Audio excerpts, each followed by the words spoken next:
छत्रपती संभाजीनगर जिल्ह्यामध्ये अल्पवयीन मुलींचं लग्न केलं आणि त्यानंतर आता एका वर्षभरामध्ये 453 मुली ह्या आई बनलेल्या आहेत. ही दुर्दैवाची बाब आहे आणि यानंतर बऱ्याचदा आत्महत्येचे प्रमाण सुद्धा वाढतात किंवा काही संसारामध्ये तुटीफुटी निर्माण होतात. आणि रोज एक अल्पवयीन मुलगी बाळाला जन्म देते संभाजीनगरमध्ये. अत्यंत गंभीर हे प्रकरण आहे.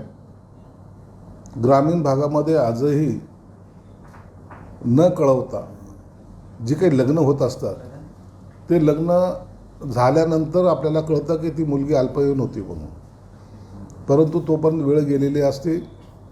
मुलगी गरोदर राहणे, मुलाला जन्म देणे हा प्रकार जेव्हा ते हॉस्पिटलला जाते त्या टायमाला आपल्या लक्षात येतो.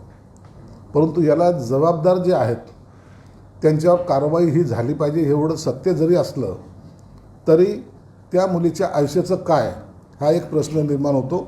म्हणून सरकारने अशा बालविवाहाला कडक धोरण पुन्हा एकदा अवलंबण्याची गरज आहे आणि त्याची अंमलबजावणीसुद्धा ज्या भागामध्ये हे घडतं किंवा ज्या एरियामध्ये घडलं तेथील पोलीस अधिकारी असेल, तिथला तलाठी असेल, सरपंच असेल, या सर्वांना त्या प्रकरणामध्ये जबाबदार धरून त्यांच्यावर जर काय असा वचक जर बसवला तर ते सुद्धा डोळ्यात तेल घालून अशा प्रकार घडणार नाही याच्याकडे लक्ष देतील.